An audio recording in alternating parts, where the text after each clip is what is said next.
Hello, Guitar Smarts fans. Before you check out this podcast, I want to make you aware of a cool new place where you can interact with other Guitar Smarts listeners. It's a Facebook group called the Guitar Geek Hangout. That's where we hang out and talk about all things guitar. So, if you like the Guitar Smarts podcast, come and chat with Kieran and myself over in the Guitar Geek Hangout on Facebook. Maybe check out some pre-podcast clips and even get involved in asking and answering lots of questions from the other page dwellers. Hope to see you there. I asked the question earlier on about when was the watershed moment between what I think followed was modern guitar and what I think before became what you might talk about vintage. And for me, it's when Van Halen came on the scene in the late 70s, and he pretty much stuck his fingers up to the guitar, you know, and kind of said, I'm not playing a Les Paul or anything like that. I've taken these parts and I've painted it myself and I've wired it myself. In fact, I'm so bad at wiring that I've left the toggle switch in the middle of the body where one of the pickups used to be, simply because I don't know how else to physically wire it, you know. And then he went and made Van Halen 1, which is just, that for me is the epitome of everything that followed that is modern guitar.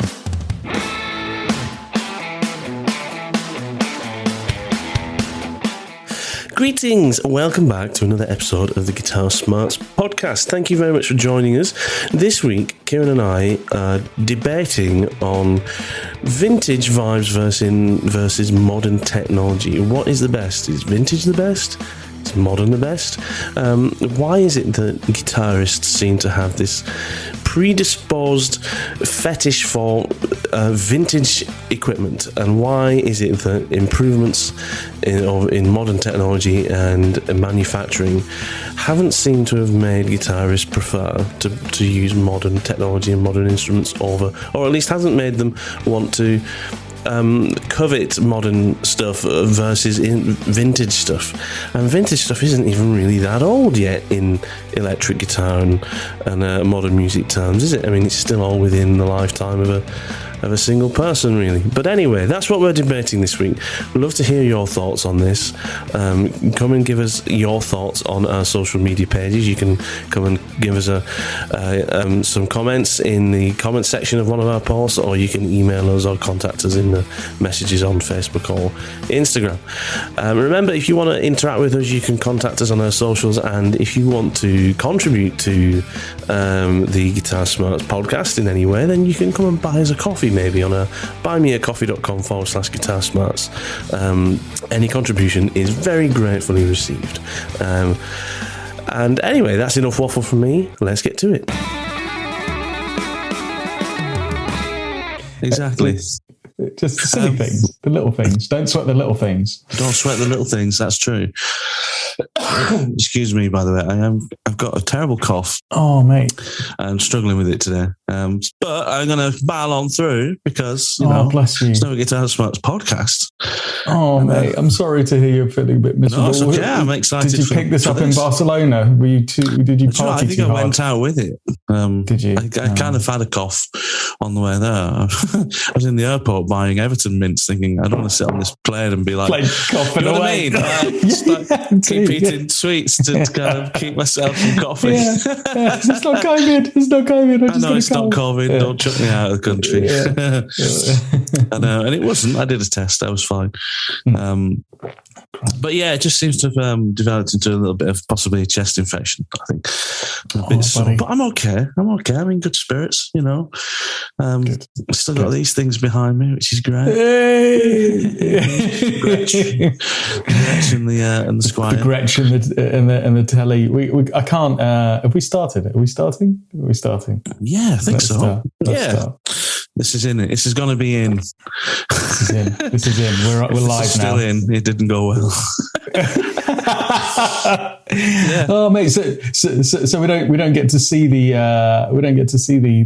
Les Paul now. It's not only has it been retired from its gigging life, it's been retired from my view now. I don't get to see it. Well, it's still technically there. You know, it's just the, you know. Yeah. See, look at that. And I did just receive this week from Amazon some more of the the wall hangers, so I can now kind of move everything along. So I'm going to get, the Les Paul and the Strat behind me, and then the old acoustic and the old bass guitar can go on the side, on the end there. So I've got to get them all behind me and get them all off the floor. Yeah, that's what it was missing for me. Is like, I know they're there out of my field of view, and I want to see them all behind you now. I want to see your collection. I know, it is a collection now, technically speaking. I do have, I've really got to get out and gig the Gretsch though, because I had a gig the other week. Yes, you did. How did it go? Was the 6th, wasn't it? And I had the gig on the 7th. Yeah. Gig went awesome. It was a really great, good fun gig with mates for like a charity event. Nice. But my guitar case that I'd ordered for the Gretsch didn't turn up in time. So so I took the new Esquire, the Squire. That was awesome. That was so good. Yeah. It sounded great. I played that for the first set and then went back to the Strat for the second set. And I tell you what I did notice actually about using that Squire is because I've generally got it on that middle setting. So if you remember, it's got one pickup, right? And the middle settings with the tone control engaged. So to kind of tame that pickup for most of the time that you're playing, I've got it in that middle setting with the tone rolled down.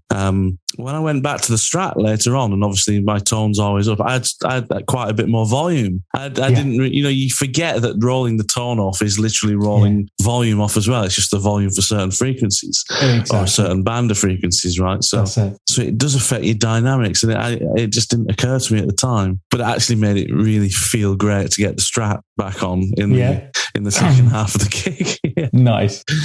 But it was a pleasure to play the new Squire, but I haven't used the Gretsch in anger yet. So I'm really trying to get down to a jam night at some time soon. So hopefully by the time this comes out, I've been to a jam and I've played it, and I'm as happy with it as I know I will be. But as much as I love playing the Gretsch, it's awesome. I can't wait to hear it wound up at gig volume. Yeah, exactly. I can't either, mate. I can't either. We'll get along to the jam. We wanted to go this week, didn't we? But I couldn't. I had childcare issues one evening, so I was like, oh damn it! I was really up for it this week because I haven't got. I had gigs last weekend, and then I've got gigs next weekend. Well, the jam we want to go to is a weekly thing anyway, isn't it? So we've got plenty of opportunity. We have plenty of opportunities, but this would have been perfect because I'm gig free this weekend, so that would have been my playing for the week sorted. But it didn't align this week. But you know what? You've raised a really interesting point as well, which is one I'm trying to figure out as well. And if I spend some time thinking about it and figuring it out, I'll find a solution. But I do want to mix and match different guitars when I'm out gigging now, and I'm basically, at the moment, I'm just literally, I've got a Les Paul on the stand next to me, or it is a Les Paul that I take out as my second guitar, but then I've got the Strat as my main guitar, and that's my number one, the one with the humbucker and the bridge. The American Deluxe one, which is lovely, and I'm loving playing it, and it's super versatile and it does what I want to do, but I kind of missing playing my Les Paul. I'm trying to figure out in my head how I can make that work with my rig and my pedals, because the difference between those two guitars is going to be so big, I think, in terms of output, dynamic range, how they drive the pedals, etc., that I'm just not sure if it's going to be feasible enough to do.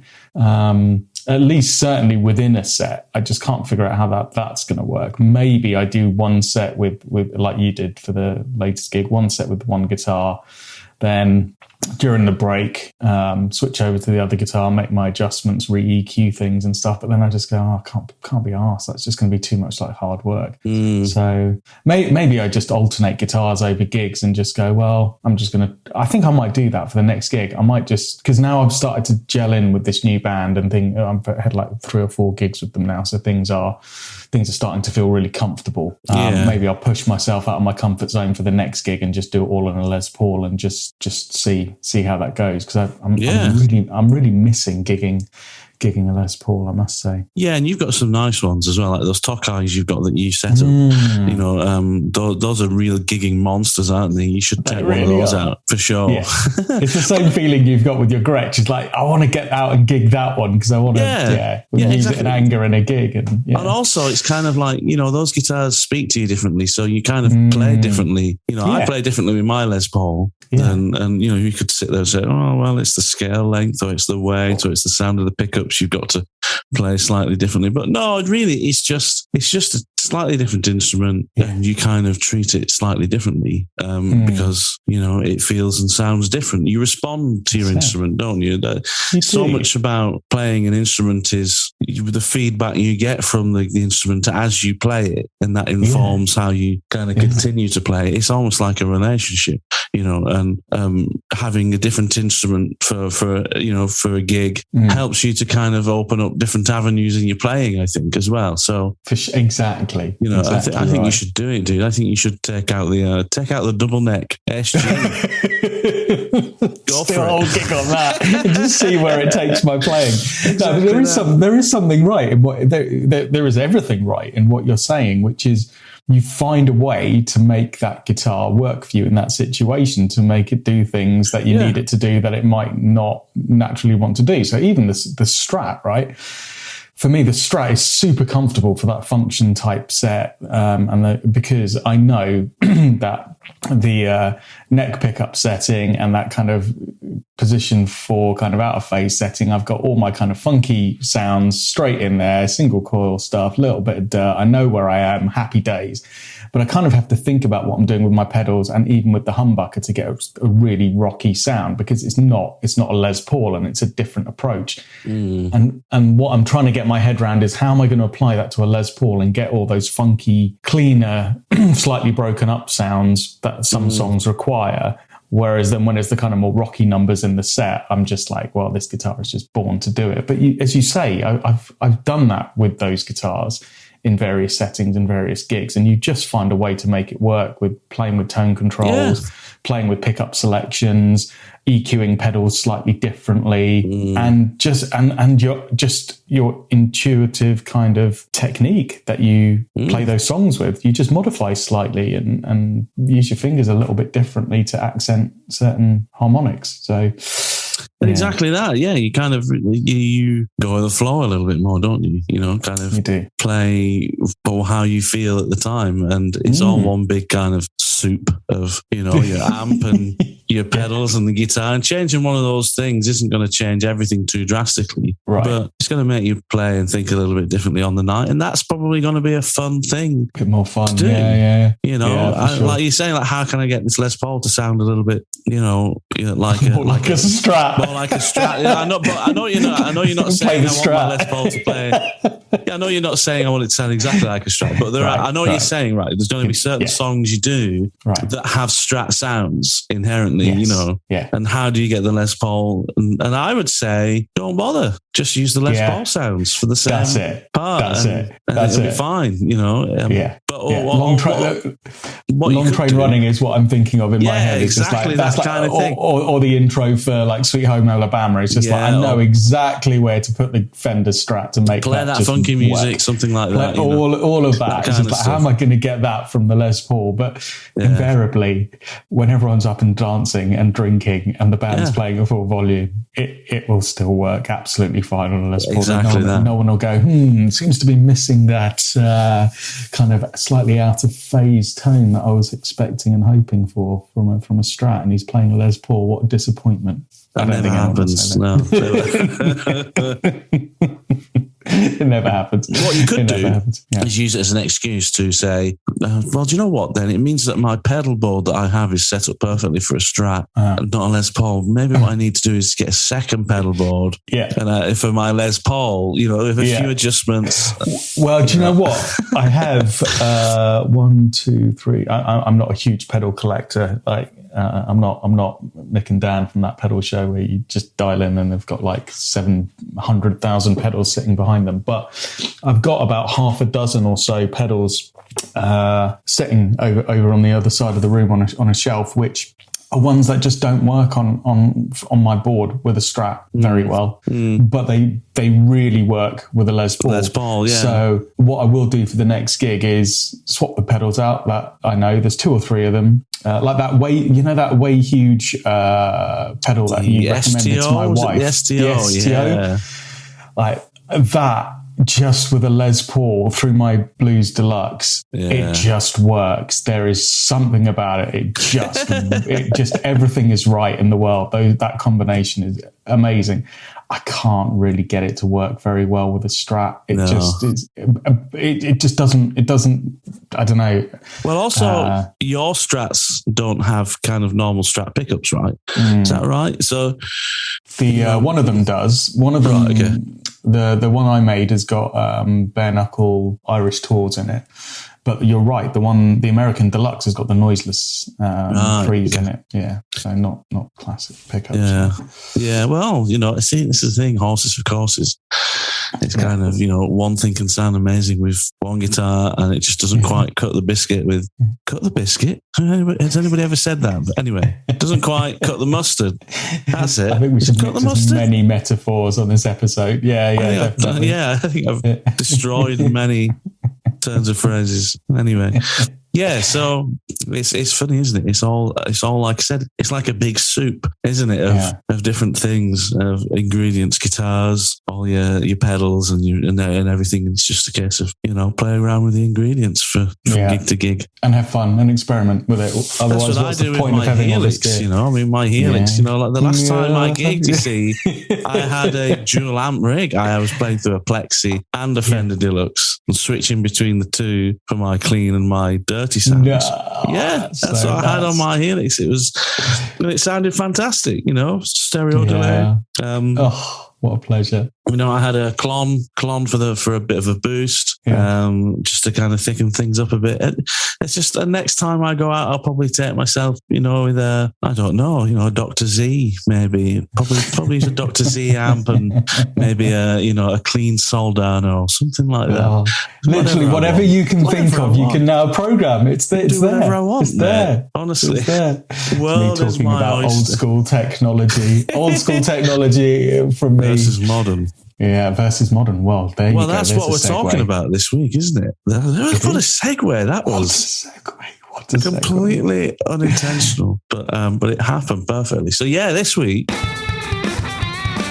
Sorry to interrupt this fascinating conversation, but if you've made it this far, maybe you should subscribe to the Guitar Smarts podcast. Go and do that now, and then let's get right back to it. This week we are talking modern tech versus vintage vibes. And what is the best balance? Is there a balance? Is it best to be vintage? Is modern now better? Who knows? I mean, it's subjective, we know, but this is quite an age-old question, I think. Modern tech versus vintage vibes. I've got a question for you. Yeah, go. Right, because I've got an answer for this. Because in my studies, this morning and last night, whilst preparing for this conversation, I was thinking about this. When do you think that watershed moment was where guitar became modern and vintage, where there was a modern and a time and a vintage and everything behind it suddenly became kind of vintage leaning, you know what I mean? Where there was, when do you think that was? I've got an idea as when I think that was. Was it when the Parker Fly came out? Oh yes, the Fiat Multipler of guitars. And then everyone realised the future is not the way forward with carbon fibre, and actually we need to look backwards. Do you know what? In all seriousness, I know that's a really tongue-in-cheek comment about the poor, much maligned Parker Fly, but. It does seem like every new innovation, big innovation that tries to push the guitar as an instrument itself. I mean, we'll talk about modeling kit and pedals and amps and all of that, I'm sure. But here's a hypothesis. Every big step forward that any company tries to make probably has the biggest impact in making people realize actually what they do want is the old stuff. I wonder if there's anyone that's done some analysis that shows actually all of these technologies that people have tried to bring in, like the Parker Fly or the robot tuners or whatever other like MIDI stuff and kind of all the Roland thing. Did that actually just make people go, do you know what? That's fine and it's a bit of fun. But I don't really need a Line 6 Variax to play, my gigs with. What I actually just need is a really nice classic instrument.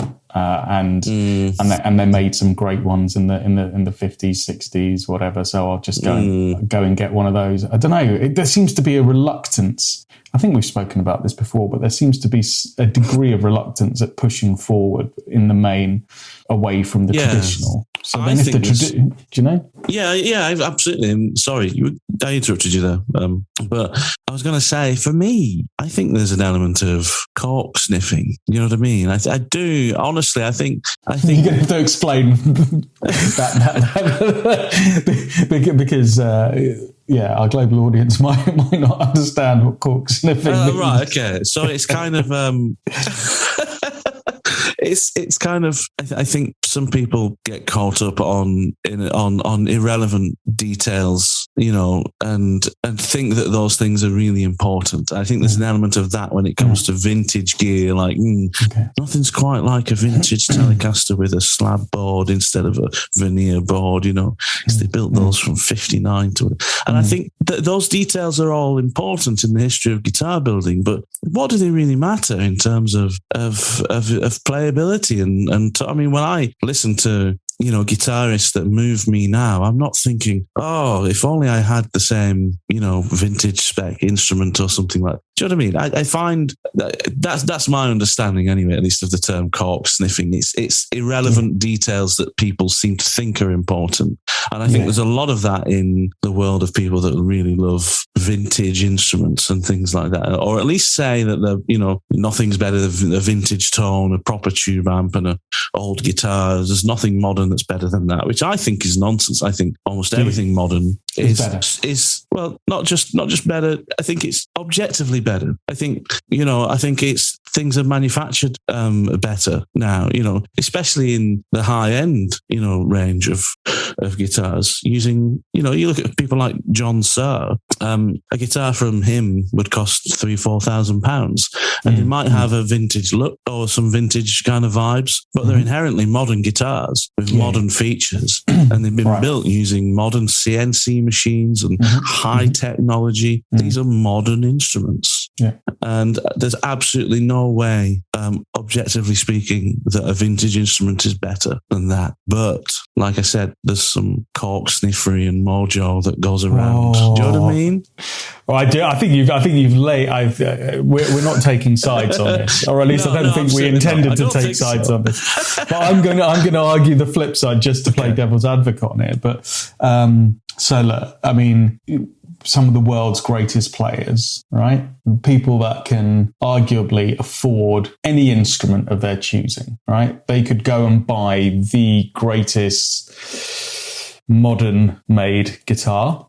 But we often see them making the direction for the hand-wired boutique amplifiers, the 59 Les Pauls, the early 60s Strats, the vintage stuff, where they'll argue all the hours of the day that the extra long neck tenon in this guitar and the fact that it was made of Honduras mahogany, which you can't get anymore, and the fact that these original PAF pickups were unpotted, but they just squeal in a different way. All of these little marginal things that they used to do with guitar building, but they don't do now, adds up to that exact word you just said, Matt, which is this mojo that can't be replicated by modern stuff. Is that they've deluded themselves into the hype and the marketing rhetoric and the nostalgia, or is it that they are right and actually all of this modern stuff as convenient and well finished and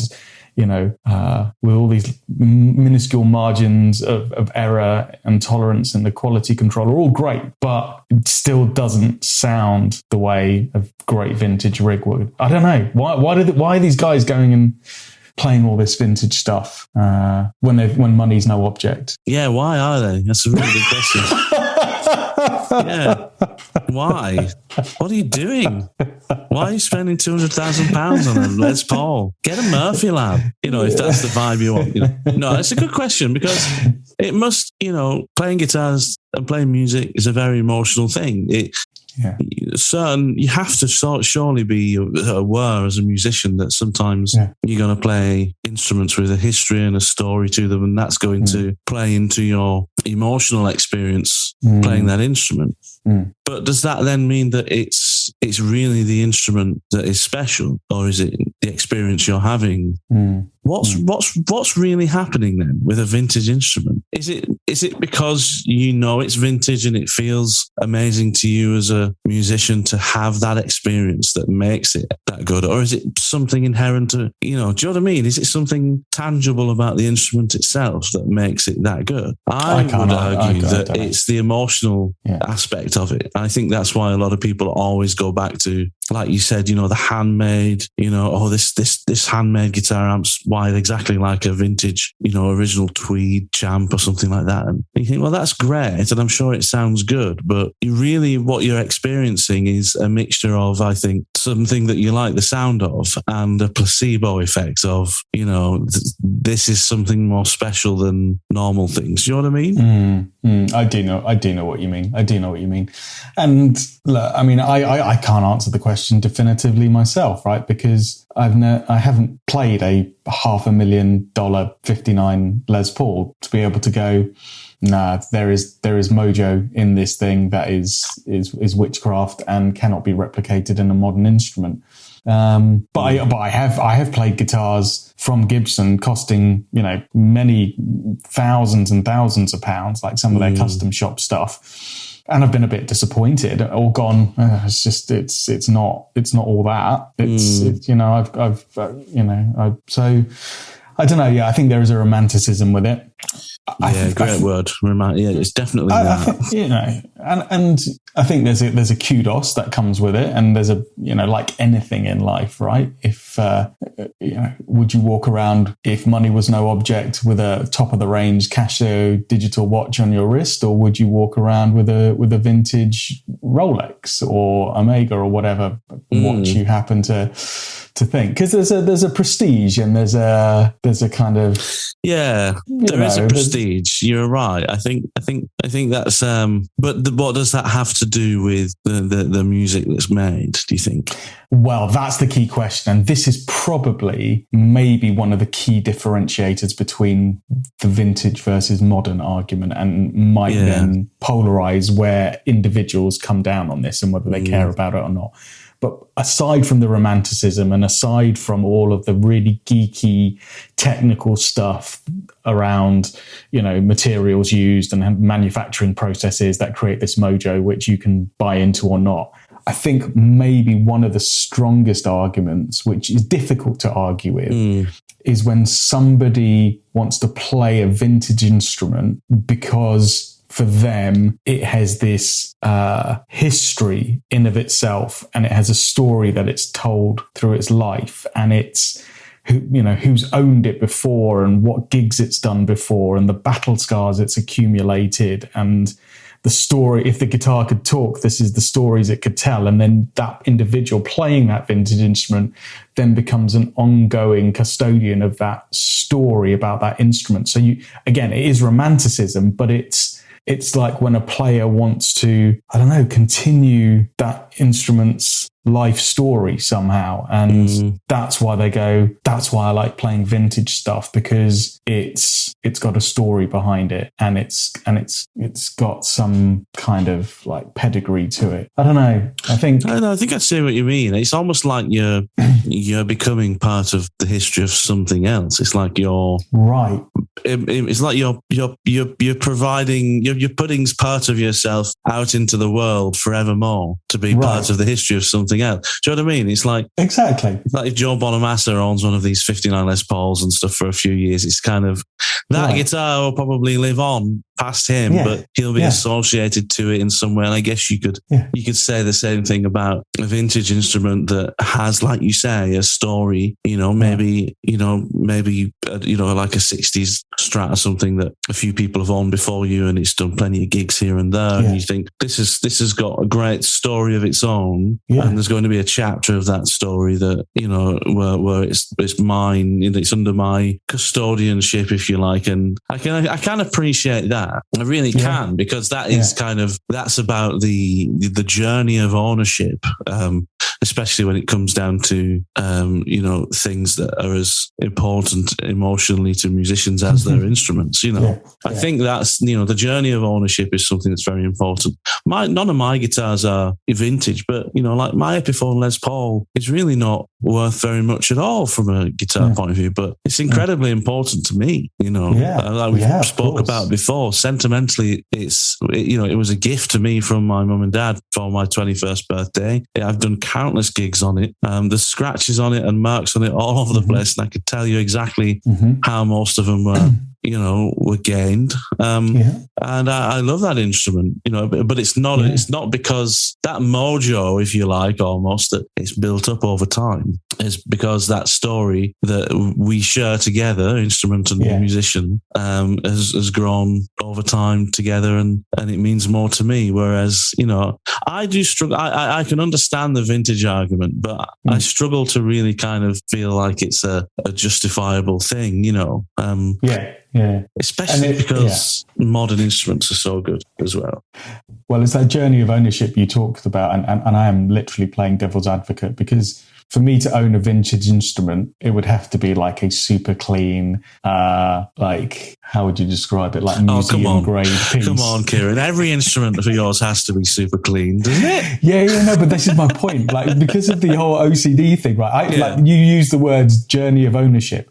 I see a lot of guitars that come in for setup here where the journey of ownership is quite frankly disgusting. Oh, really? That's horrible, man. Really The journey of ownership is not a pleasant thing on many guitars, just from I don't mean to be like a germaphobe or something, but the amount of guitars that I've literally had to strip down and like properly deep clean before I'll even do a setup on them, because they're just crusted, nasty, disgusting, unmaintained. Man, it's horrible. Some of the stuff, there's some where I've had to literally put gloves on to strip down. And you've had to strip yourself down, honestly, bleach myself afterwards. No, I'm joking.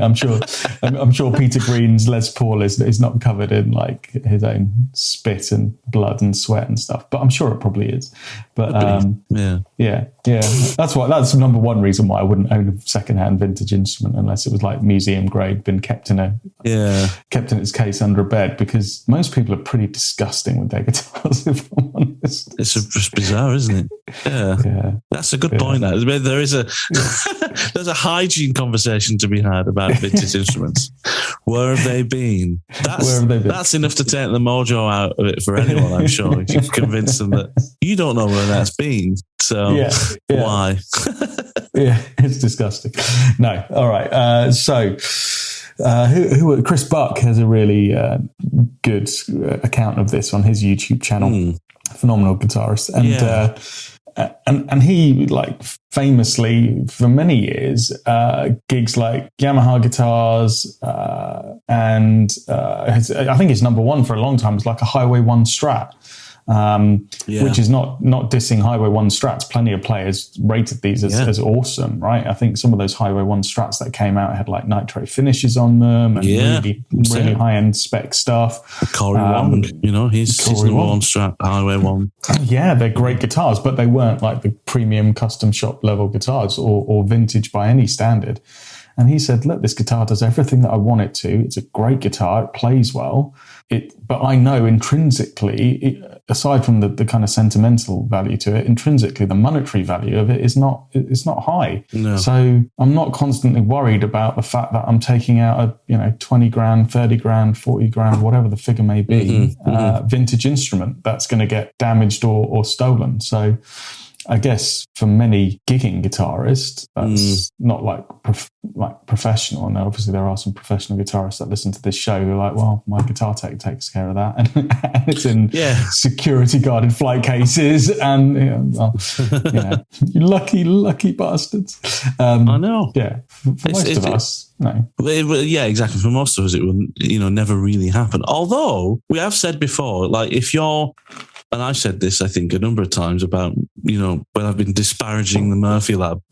If you can afford to get yourself a Murphy Lab guitar, you can probably afford to get yourself actually quite a decent real vintage guitar from Gibson of around the same kind of era that the Murphy Lab's trying to, kind of emulate, except in the, there's a certain number of guitars like probably, late 50s, early 60s, 335 or ES style guitars, the late 50s Les Pauls, no chance, obviously, Murphy Lab all the way because the actual vintage are going to be way more expensive. But if you go for something like a late 60s or early 70s style ES335, Murphy Lab is probably going to set you back $4 or $5 grand, $6 maybe. If you've got that money to spend on a Murphy Lab, you'll find vintage instruments from that actual time. Yeah, we found them, haven't we, looking online? Yeah, we found them before. And they're not all going to be perfect. Some of them might have had, a headstock fix, or some of them might have had a refinish potentially at some point. But, they're out there to get. So, that I understand. Because I would rather buy a real vintage instrument than something that's trying to be a vintage instrument. But we've put a lot of time here to talking about the vintage side of things.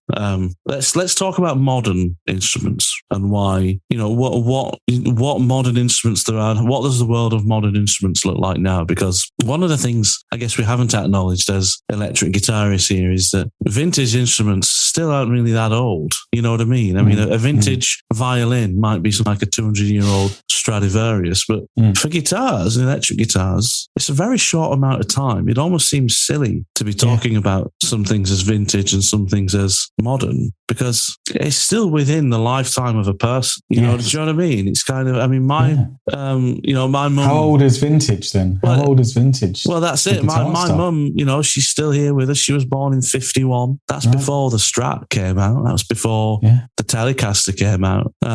So that's all still within the lifetime of a person who's around now. It almost seems weird to call it vintage. It should just be, predating or something, further back down the line. But I asked a question earlier on about when was the watershed moment between what I think followed was modern guitar and what I think before became what you might talk about vintage. And for me, it's when Van Halen came on the scene in the late 70s and he pretty much stuck his fingers up to the guitar, and kind of said, I'm not playing a Les Paul or anything like that. I've taken these parts and I've painted it myself and I've wired it myself. In fact, I'm so bad at wiring that I've left the toggle switch in the middle of the body where one of the pickups used to be, simply because I don't know how else to physically wire it, and then he went and made Van Halen 1, which is just, that for me is the epitome of everything that followed. That is modern guitar sound. He cranked a plexi, put a variac on the voltage input on the plexi so that he could get more gain out of it. That for me is the watershed moment. Everything before that still sounded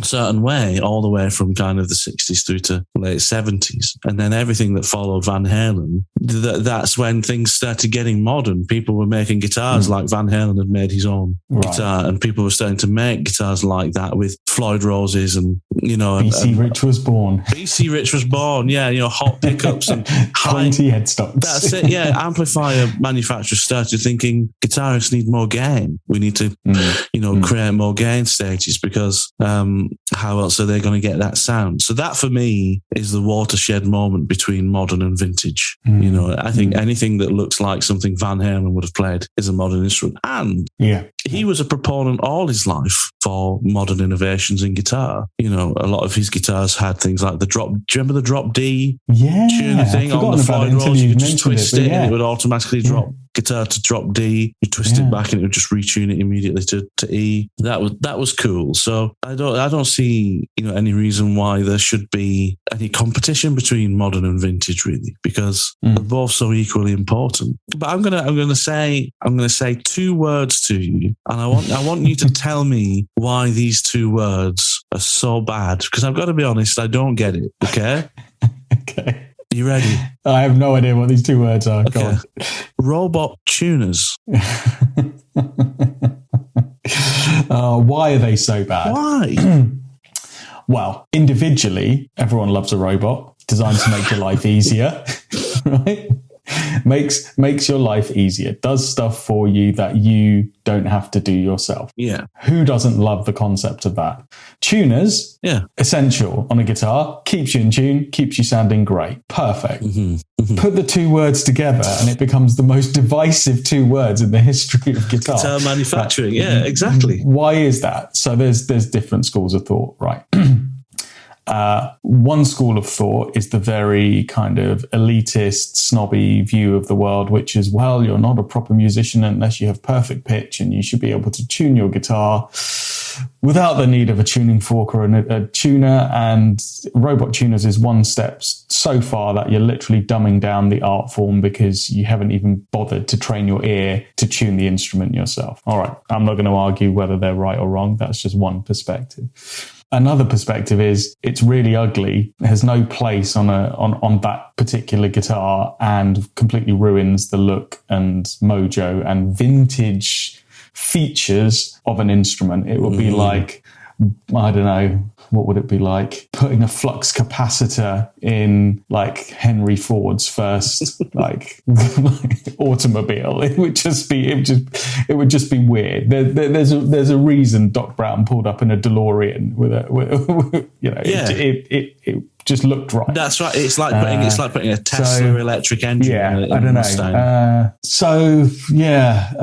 And then there's the other school of thought, which is it just didn't work particularly well. Some people just said it was just unreliable, and some people said it worked great. So this was the clash, wasn't it? This was the issue between modern and vintage. Yeah, because I don't think it's. Do you know what? I'd put Robot Tuners on all my guitars now. I would. Would you really? Yeah, I would. I think you're trying to bait me. Well, why don't you? Why don't you? You could. I could, couldn't I? But do you know what I find? I do find it sometimes really kind of irritating tuning my Strat because I float the tremolo on my Strat. So why wouldn't I want a little machine that I can just press standard tuning and just strum the strings and press tune and it just does everything for me? I mean, it's like the equivalent of having an automatic gearbox on a car. Why wouldn't I want something that does that job for me? I love an automatic gearbox. Yeah, exactly. Do you know what? I changed my view. Yeah. Yeah, go on. You've changed your view now, have you? Oh. Well, for years I only ever bought cars with stick shift manual because that's what I learned to drive on. That was my preference for driving, and frankly, you're an old age pensioner and had no place on the road if you were driving around in an automatic car. That's what there was a period of time where that was for people that had some kind of disability that didn't know how to drive properly, at least in the UK. Now, I wouldn't buy a car that wasn't automatic. I made the shift a few years ago. Maybe that just says I'm getting old. Maybe that's what I've explained. But it's a godsend. It's amazing. Why wouldn't you have that? It's so much better. Yeah. I mean, it's. I completely agree. It's an advancement in technology that brings convenience and improvement of performance to. I'm talking about the Robot Tuners, by the way, now, not the automatic gearbox. I was nodding along thinking you're talking about the automatic gearbox. Now you're talking about Robot Tuners and I start shaking my head. I can talk about both. Maybe what I'm saying. But I see it as a technological advancement that made your life easier as a guitarist, that served a purpose in that you could be in tune very quickly and easily, which is, I think, vital for some instruments that it's hard to be in tune in all the time. Like, for example, the Gretsch I've just bought, beautiful guitar, but I will always have tuning issues with that, whether I like it or not, because it's got an old Bigsby bridge on it. So why not have something that helps me maintain better tuning stability? But I think the reason it went wrong is because Gibson never realised that the kind of loyal following of purchasers and instrument lovers and people that love Gibson guitars. People that love Gibson guitars love them because of the history of Gibson, and they're very particular about the history of Gibson. I think this is why Murphy's Lab has been such a popular thing for Gibson, is because it's the closest they've ever got to being able to essentially put vintage instruments on the market for people to be able to afford and buy, because people who love Gibson love the guitars they've already made 30, 40 years ago, not the stuff that they make now. And I think people saw it as a bit of a slight to the history of Gibson to put something so modern on the guitar, whereas, you know, there are other guitars, you know, that already have this technology and nobody's ever batted an eyelid, you know. I mean, you've got Line 6's guitars, which you can digitally change the tuning on and nobody minds that. And that's a really, I think, so for me, again, it's the audience was wrong rather than the technology. Yeah.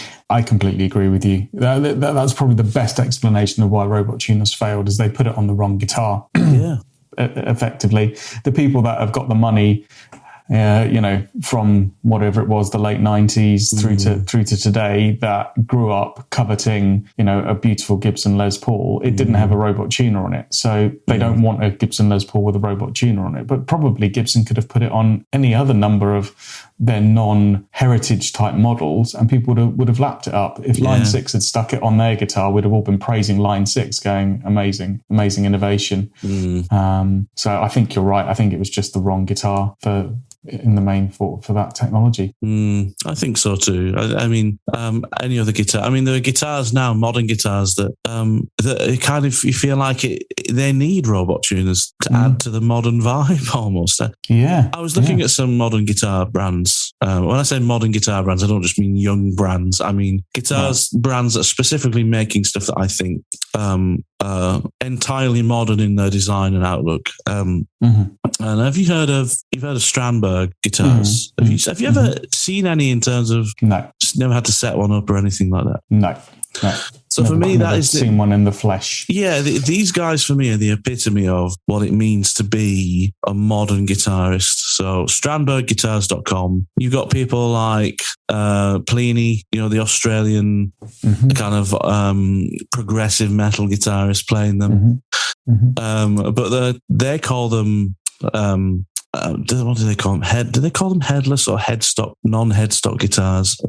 They do say that headless. They call them headless guitars. So there's no headstock on the guitar. There's the tuning's out of the bridge. They've got some really modern appointments, like I think they've got like carbon fiber stuff going on. Yeah, so they've got some really modern stuff going on. Multi-scale necks as well. So that means like the frets start to fan out as you come down through the board rather than staying parallel all the way, so that you can have a different scale on your lower bass strings than you can on your higher strings, which means you can maintain a higher tension in those bass strings. And it means for those, even though you've got a small guitar, you can get down to some lower tunings if you're doing like the kind of progressive metal stuff that tunes down quite a lot. And the most interesting thing for me, I don't know if you've noticed this about Strandberg guitars before, is the neck shape, which it's not round or anything. It's almost kind of hexagonal, like half hexagonal. It's basically three. The back of a Strandberg neck is basically the center part of it is flat, and then the other two sides of it is flat. It's kind of like a half hexagonal thing. And that's a good description. Exactly right. I wonder what that's like to play. Exactly. I don't know what it's like to play, but apparently it's incredible. You know, a lot of these people that play these guitars just say like, wow. Takes some getting used to, and I can imagine for a lot of people that are into really like technique, you know, heavy stuff. Yes, having those flat edges really allows you to position your thumb in a certain way that helps you get better support for your fingers. But it's still comfortable for the hand when you're doing chordal stuff. But these guys, Strandberg, are really doing what I think is kind of modern only guitar manufacture. I agree with you. That's a good shout, Matt. That's a good call on a manufacturer that is definitely doing some very clever things, right, to push the guitar in a new direction. I mean, even just the shape of the guitars is kind of like, you can see it's like ergonomics takes such a high priority in their design. Right.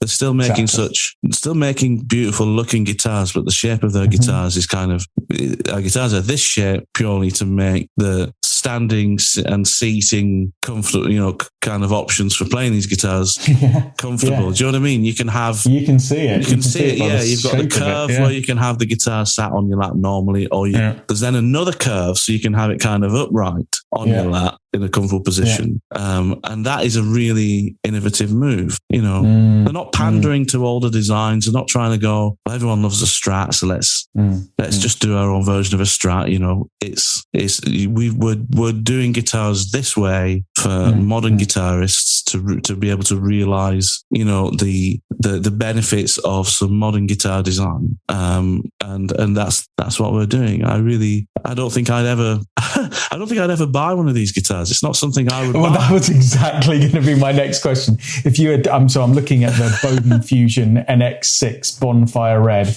which I don't know if you can find that. It's a stunning looking guitar. I mean, it's got this beautiful quilted maple top, and it looks beautiful. It's $2,500. If I had $2,500, would I buy one of these? Difficult to say because I've never played one. Maybe it's one of those things where you pick it up and you play it, and all of a sudden you unleash the beast. But I don't know. There's other guitars that but exactly as you say, I really admire them for the way that they're pushing some of these nuances into a more modern direction. Yeah, absolutely. I think, you know, the guitar manufacturer industry needs that. I think, you know, there's a lot of great manufacturers out there that will always do what they do and always do the guitars that people love them to do. I like how Fender still try and push the boat out a little bit with, they do, you know, their kind of, you know, FSR range, or, you know, some of their kind of alien ranges of guitars where they say, what if this was made and it's a mongrel of something? I like that. I feel sorry for Gibson, that the entire market of Gibson guitar lovers will always kind of hold them to account in a way, won't they? Do you know what I mean? It's like, they will. I feel sorry for Gibson. They can't really do anything more. I mean, they've just released this. Oh, did you see that thing? That like the little pointy, the tulip. The tulip. It looks like a shape thing. Bloody horrible.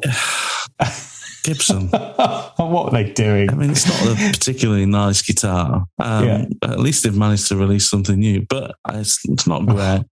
It was the marketing rhetoric behind it. I don't know if you saw it. No, they found this long lost design that was supposed to have been made. So they're almost trying to say this should have been one of our.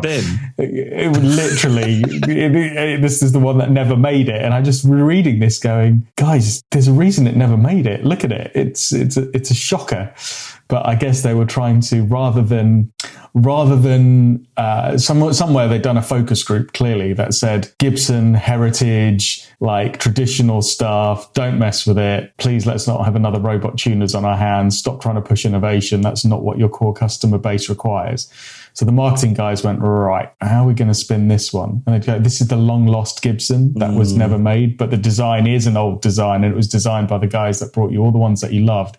It's just that we put it in the bottom of the drawer and forgot about it. And now years later, like some sort of Indiana Jones, you know, Raiders of the Lost Ark, we've unearthed it and now we bring it to you and here it is. And you just go, yeah. Don't you? And that's almost kind of proof in the pudding, right? They've had to justify this. Like Gibson have had to carry this thing out of the building, the first prototype, and just say to people, "Don't worry, it's an old design." It says everything about the relationship there between the people that want to buy and love Gibsons and hold them dear, and Gibson's ability to move forward as a business. Yeah, you know, it's like, well, at least Gibson own Kramer now, don't they? So at least they can make modern guitars under the Kramer brand and not Gibson.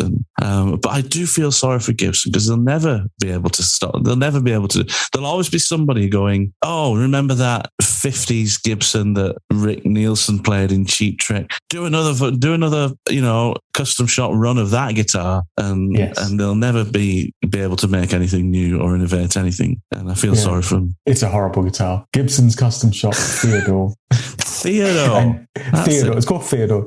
A new guitar based on an unused and slightly unusual design. Slightly unusual. Okay, all right, let's go with it. Made importantly by its former president and legendary guitar innovator Ted McCarty in 1957. So this is an original 57 design, Matt.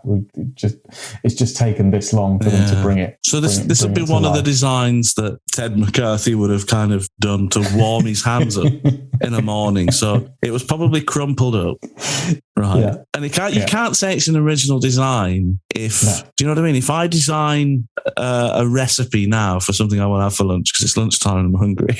If I design something and it's absolute nonsense and I can tell it's going to be rubbish, that doesn't mean it's still an original recipe or original design. Do you know what I mean? I think sometimes they need to just disregard some stuff as nonsense. I mean, I'm sure Ted McCarthy would have looked at it and gone, drawn it out and looked at it and gone, no, I'm going to carry on going, with maybe this SG design that I'm doing because that's a better pointy, guitar.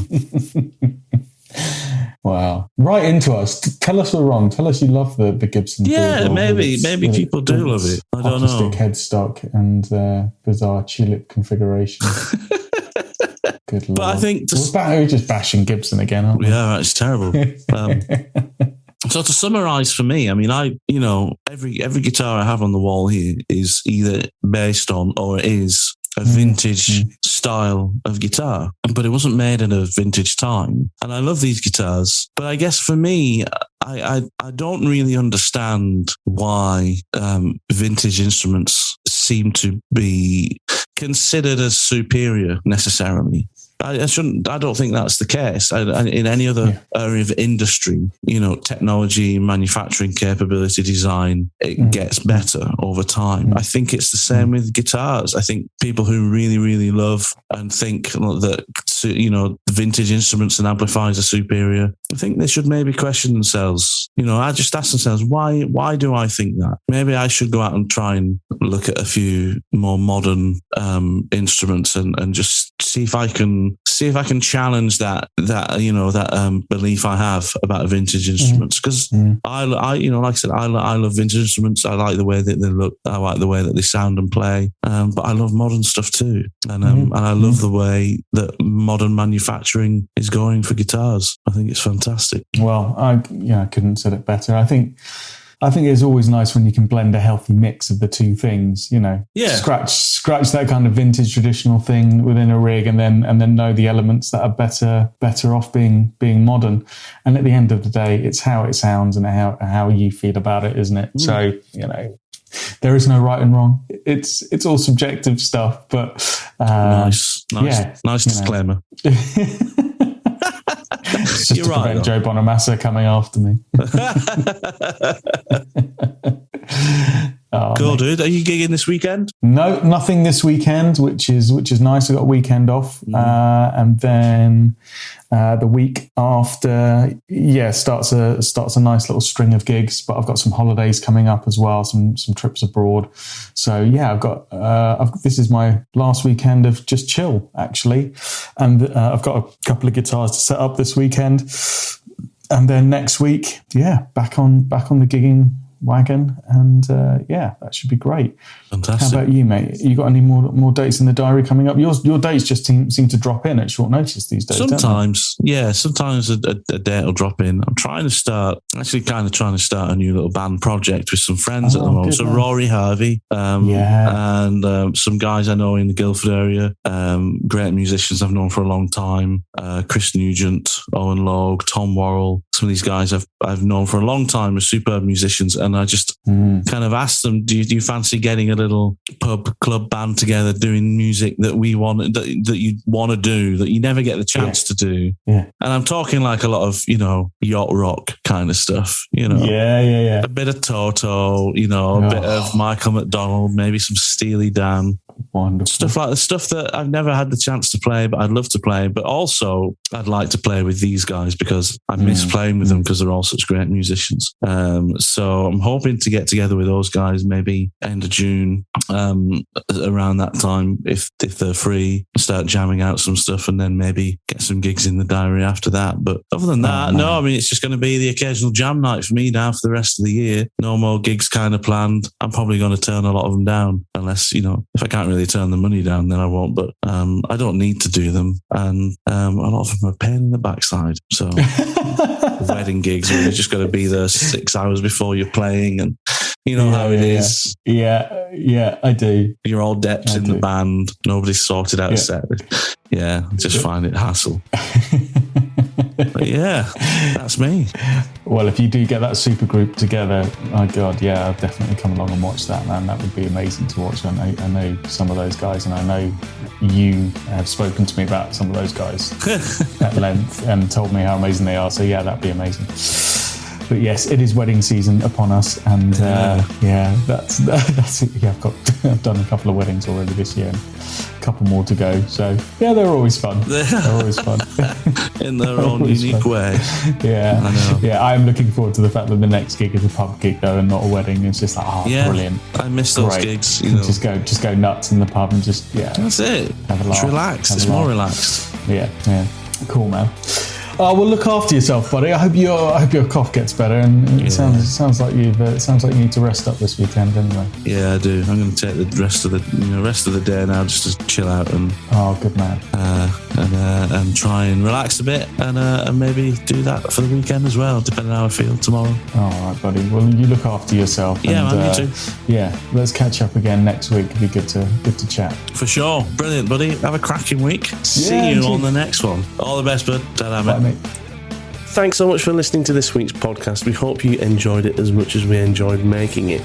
What do you think? Come and tell us what you think about vintage instruments, vintage guitars, vintage amps, vintage equipment, whatever it is. Do you think it's a load of snake oil, or do you really think there's something special there? And why is it that modern guitars aren't looked at with the same reverence as something old and vintage?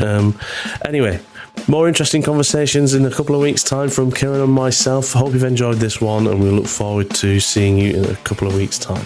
Take care. Bye-bye.